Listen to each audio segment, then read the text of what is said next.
Amy says, why do I keep forgetting I'm part of universal consciousness? And how do I get past the fear of loving unconditionally? So two questions, and so they're certainly related, but they're also different. So maybe I'll just say a word on each of them as we gather some more questions.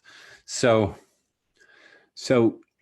when you talk about forgetting that you're part of universal consciousness, so we could frame that in a lot of different ways. Each of us, we might not use those words, but each of us have our own version of that, don't we?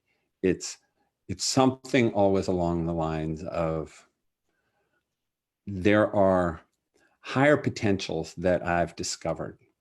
I have tasted higher consciousness. I have glimpsed a different way of living.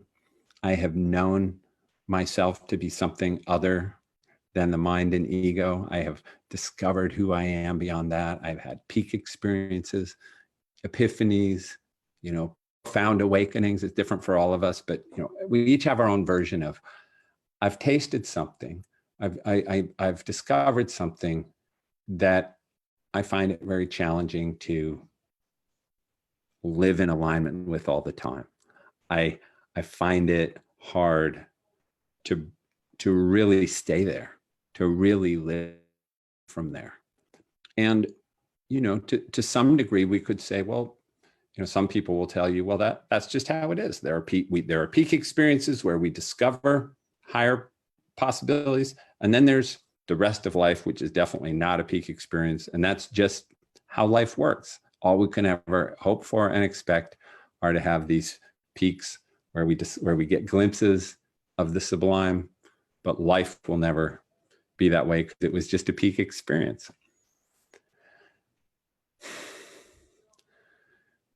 But I live in the opposite of that paradigm, that perspective. So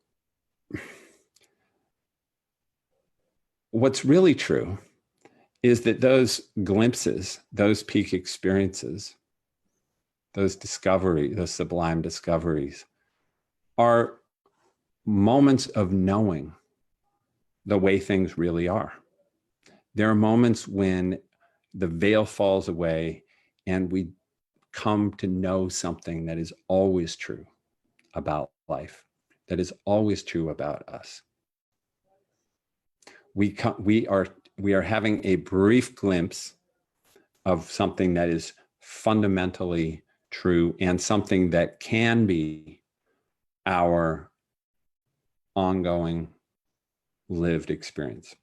The point of life is not to just have momentary peak experiences and long valleys of mediocrity and unenlightenment in between. The point and purpose of life, and I think this is inherent in any experience of spiritual awakening. Any moment that you're awake to what you're calling universal consciousness, you probably know this. And that is, this is how it's supposed to always be. In fact, this is how it always is. And this is therefore, I don't have to forget this. I don't have to turn away from this. I could live my whole life like this. This could be life, because this is who I really am. And that, if we're willing to take that stand and anchor in that, then that opens an inquiry into, well, why am I not? And how am I obscuring that? What are the habits that I'm living all the time? What are the habitual ways of relating to my experience that obscure that? Because at the end of the day, it's all just habits of unenlightenment, habits of unconsciousness that we're participating in because they're habits. They have a lot of momentum, and that's what obscures it. But I mean, this is why I'm so excited about the practice of direct awakening, about this whole way of approaching this, is that we're taking the position that, to use your words, that universal consciousness is always here and it's who you already are. And so, and because we now know practices that we can do that are the natural practices, they're the natural ways of being of universal consciousness, that we can begin to step into that and invite it into our life and live from there right now. Every meditation session, as we go through our lives.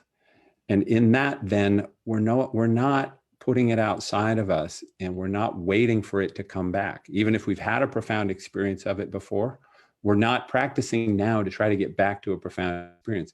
We're practicing now to align with the truth of our own experience. We're practicing now to live into and live from that profound consciousness. So it takes time out of the equation, and it takes that distance out of the equation. That, oh, it's up there, I know it, and then I forget it.